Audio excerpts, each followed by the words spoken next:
साथियों नमस्कार, स्वागत है आप सभी का आपके अपनी यूट्यूब चैनल अभिज्ञान क्लासेस पर। साथियों आज के इस वीडियो में हम साझा करने वाले हैं प्रैक्टिस सेट।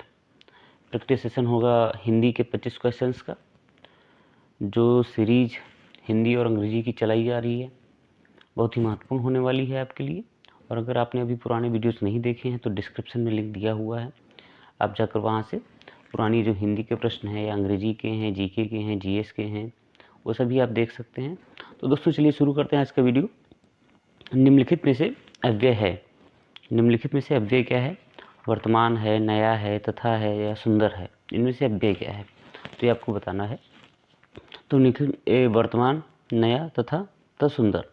तो अव्यय, तो तथा शब्द इसमें अव्यय है। कौन सा शब्द अव्यय है? तथा शब्द इसमें अव्यय है। ये टिक लीजिएगा आप, तथा। ठीक, मैंने यह काम कर लेना चाहिए। मैंने यह काम कर लेना चाहिए वाक्य में अशुद्ध अंश है। इसमें अशुद्ध क्या है? मैंने यह काम कर लेना चाहिए। तो इसमें अशुद्ध क्या है ये आपको बताना है। इसमें मैंने ही अशुद्ध है। क्या होना चाहिए यहाँ पर? मैंने की जगह यहाँ पर मुझे होगा। मुझे यह काम कर लेना चाहिए, तब जाकर ये वाक्य क्या होगा? शुद्ध होगा।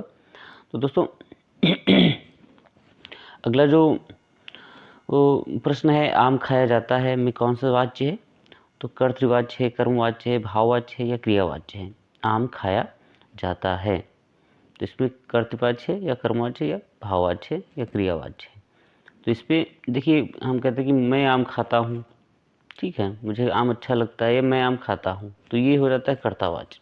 और आम खाया जाता है तो ये क्या हो गया? ये पैसिव वॉइस में चला जाएगा, ये कर्मवाच्य हो जाएगा। क्या हो जाएगा? कर्मवाच्य हो जाएगा। ठीक, तो आप टिक कर लीजिएगा, इसमें आम जो है वो कर्म है, बी। नेक्स्ट है दोस्तों, काला अक्षर भैंस बराबर लोकोक्ति का सही अर्थ क्या होगा? काला अक्षर भैंस बराबर लोकोक्ति का सही अर्थ, पढ़ा लिखा ना होना, पढ़ा लिखा होना, विद्वान होना या मूर्ख होना। तो काला अक्षर भैंस बराबर, कोई ऐसा व्यक्ति जिसे काला अक्षर दिखाई पड़ता है तो उसको भैंस के बराबर लगता है, क्योंकि उसको ये नहीं पता क्या लिखा हुआ है, मतलब वो क्या है? पढ़ा लिखा नहीं है। तो आपका यही विकल्प सही, इस लोकोक्ति का सही उत्तर क्या होगा? पढ़ा लिखा ना होना। ठीक, अगला प्रश्न है, निम्नलिखित में कौन शब्दालंकार नहीं है? अनुप्रास, यमक, श्लेष, रूपक। इनमें से कौन शब्दालंकार नहीं है? उसमें रूपक जो है वो शब्दालंकार नहीं है, बाकी तीन ये शब्दालंकार हैं। ठीक, अगला है दोस्तों कि निम्न में से कौन सा वर्ण अघोष है? निम्न में से कौन सा वर्ण अघोष है? च, ज, झ, ड। इनमें से कौन सा वर्ण अघोष है? ठीक, तो इसका क्या सही विकल्प होगा? तो इसमें देखिएगा, चा वर्ण जो है वो अघोष व्यंजन में है। ये किसमें है? चा वर्ण जो है वो अघोष व्यंजन में है, क्योंकि प्रत्येक वर्ग का, चाहे चा वर्ग हो, टा वर्ग हो, ता वर्ग हो, पा वर्ग हो, तो प्रत्येक वर्ग का जो पहला और दूसरा व्यंजन होता है, ठीक है, तो ये क्या होते हैं? ये अघोष होते हैं। क्या होते हैं? अघोष होते हैं। तो चा इसमें क्या है? अघोष है। बाकी क्या है? ज, झ, तो ये क्या है? ये तो देखो जा, चा, छा, ज, झ, तो ये तीसरे चौथे हो जाएंगे, तो इसमें चा आपका मिल जाएगा, ये अघोष है, बाकी ये अघोष में आ जाएगा। नेक्स्ट है, निम्न में से कौन सा शब्द पुल्लिंग है? निम्न में से कौन सा शब्द पुल्लिंग है? आशा, आज्ञा, गरिमा, सागर। तो आशा क्या होती है? आशा की जाती है ना, मुझे आशा है कि या मैं आशा करता हूँ, तो आशा क्या होता है? की जाती है। आज्ञा दी जाती है, ऐसे आप समझ लीजिए, मुझे आज्ञा दीजिए, मैं जाना चाहता हूँ। गरिमा, की शब्द की कोई गरिमा नहीं रह गई है, कि मेरी कोई अब गरिमा नहीं रह गई है। तो ये आप ऐसे वाक्य प्रयोग करेंगे तो आपको खुद ही पता चल जाएगा। तो पुल्लिंग इसमें क्या है? सागर, सागर किनारे। ठीक है, तो सागर क्या है? सागर पुल्लिंग है। किस शब्द का प्रयोग सदा बहुवचन में होता है? गाय का, दर्शन का, बहन का, लता का। तो किस शब्द का प्रयोग होता है हमेशा बहुवचन में? दर्शन शब्द का प्रयोग हमेशा बहुवचन में होता है। टिक कर लीजिएगा, दर्शन। अगला है दोस्तों, निम्नलिखित में से सर्वनाम है? यह, सभा, मनुष्य, कावेरी। इनमें सर्वनाम क्या है? तो आप सीधे सीधे पहला ही इसमें क्या है? सर्वनाम है पहला। ठीक, फिर अगला प्रश्न देखते हैं, निम्नलिखित में से विशेषण है?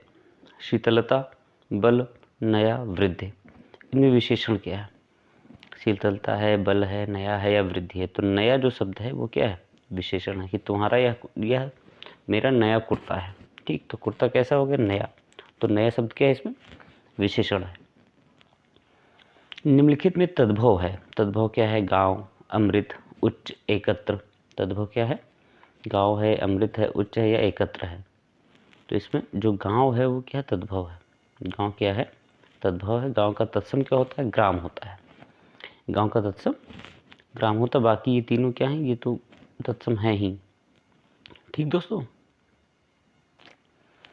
फिर दोस्तों बढ़ते हैं, निम्नलिखित में तत्सम है। गधा, गाय, घड़ा, ग्राहक। इसमें तत्सम क्या है? तो जो ग्राहक शब्द है वो तत्सम है। ग्राहक क्या है? ग्राहक तत्सम है। बाकी सब क्या है?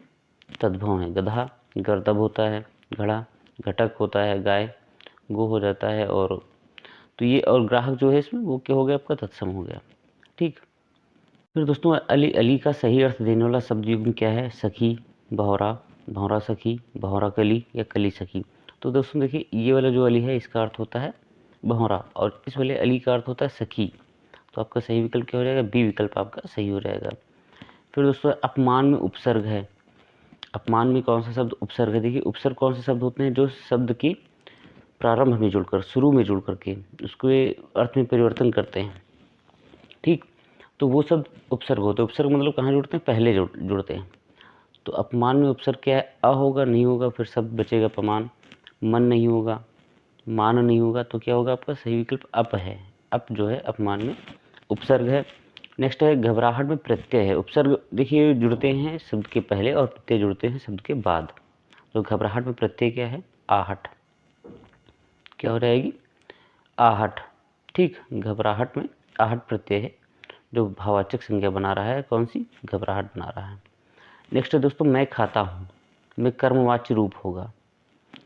तो मुझसे खाया जाता था, तो ये तो आप नहीं होगा क्योंकि यहाँ पर ये वर्तमान काल का है, फिर ये भूतकाल में चला जाएगा। मेरे से खाया जाता है, मेरे से खाया जाता है, तो ये भी नहीं होगा। मुझसे खाया नहीं जाता है, ये भी नहीं होगा दोस्तों क्योंकि ये नकारात्मक वाक्य हो जाएगा। तो आपका सही विकल्प क्या होगा? मुझसे खाया जाता है। ठीक, टिक कर लीजिएगा और आगे बढ़ते हैं। अगला जो प्रश्न है, हमें प्रतिदिन सूर्य नमस्कार करना चाहिए। इसमें जो रेखांकित शब्द है उसको पहचानिए क्या है। रेखांकित शब्द है प्रतिदिन, तो ये क्या? उपसर्ग है, अव्यय है, सर्वनाम है या कारक है? तो ये क्या है? ठीक। तो इसको आप क्या कहेंगे? ये अव्यय है। प्रतिदिन जो शब्द होता है ये क्या है? ये अव्यय शब्द है। ठीक है।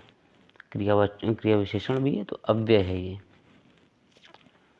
और फिर हम बढ़ते हैं आगे। जिनका संबंध अध्यात्म से है उसके लिए एक शब्द क्या होता है? आध्यात्मिक होता है। क्या होता है? आध्यात्मिक होता है। अध्यात्म से संबंधित है तो आध्यात्मिक। पक्षी दाना चुग रहा है, रेखांकित शब्द का पर्यायवाची शब्द नहीं है। पक्षी का पर्यायवाची शब्द नहीं है।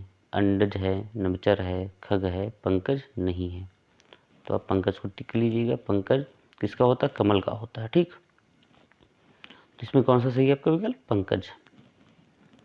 आगे बढ़ते हैं दोस्तों। निम्नलिखित में से कौन सा वाक्य अशुद्ध है? आज मैं यहीं रहूँगा, सज्जन लोग भला ही सोचते हैं, क्या तुम कॉलेज जाते हो, अभी तक पत्र नहीं मिला है। ठीक। तो इसमें गलत क्या है? अशुद्ध शब्द वाक्य कौन सा है? अशुद्ध वाक्य इसमें से कौन सा है? तो सज्जन लोग भला ही सोचते हैं, ये जो वाक्य है ये अशुद्ध है। ठीक। सज्जन लोग भला ही सोचते हैं, क्योंकि इसमें देखिए यहाँ पर आखिरी में विस्मयादि बोधक का प्रयोग किया गया है। फिर अगला बढ़ते हैं दोस्तों। वाक्य को समाप्त करने के लिए जिसका प्रयोग किया जाता है उसे क्या कहते हैं? अल्प विराम, विवरण चिन्ह, उपविराम या पूर्ण विराम। तो विकल्प आपका यही वाला सही है, पूर्ण विराम कहा जाता है। ठीक दोस्तों। फिर माता पिता लोहे की चनी चबाकर बच्चों को पढ़ाते हैं। माता पिता लोहे की चनी चबाकर बच्चों को पढ़ाते हैं। रेखांकित मुहावरे का अर्थ स्पष्ट कीजिए। रेखांकित मुहावरे का अर्थ स्पष्ट कीजिए। लोहे की चनी चबाकर, बहुत कठिनाई झेलना, स्पष्ट बात करना, बहुत ही विश्वास रखना, बहुत ही आशा रखना। तो लोहे के चने चबाना मतलब बहुत ही कठिनाई झेलना। जो माता पिता होते हैं वो बहुत ही कठिनाई झेलकर बच्चों को पढ़ाते हैं। नेक्स्ट है दोस्तों, भूखे को भोजन दो। इस वाक्य में कौन सा कारक है? भूखे को भोजन दो। तो इसमें कौन सा कारक है? इसमें संप्रदान कारक है। ठीक है। कौन सा कारक है? संप्रदान कारक है। नेक्स्ट दोस्तों, करुण रस का स्थायी भाव क्या होता है? करुण रस का स्थायी भाव क्या होगा? क्रोध होता है, शोक होता है, उत्साह होता है या विस्मय होता है? करुण रस का स्थायी भाव शोक होता है। क्या होता है? शोक होता है। फिर अंतिम जो प्रश्न है सेशन का, सुरेश गीत गा रहा था, वाक्य में काल है, अपूर्ण भूत है, पूर्ण भूत है, सामान्य भूत है या आसन्न भूत है? ठीक, तो इसमें कौन सा भूत है? इसमें अपूर्ण भूत है। गीत गा रहा था, उसने भी गीत पूरा नहीं किया है, मतलब अपूर्ण भूतकाल है। तो दोस्तों ये 25 प्रश्न हिंदी से जुड़े हुए आपके लिए प्रैक्टिस सेट में, और उम्मीद करता हूँ कि आपको वीडियो पसंद आया होगा। अगर आपको वीडियो पसंद आया है तो हमारे चैनल से आप जुड़िएगा। इससे आपको अंग्रेजी के प्रैक्टिस सेट बराबर मिलते रहेंगे इलाहाबाद हाई कोर्ट भर्ती परीक्षा के लिए, और इसके साथ साथ जो जीएस है, जीएस के भी क्वेश्चंस आपको बराबर मिल रहे हैं।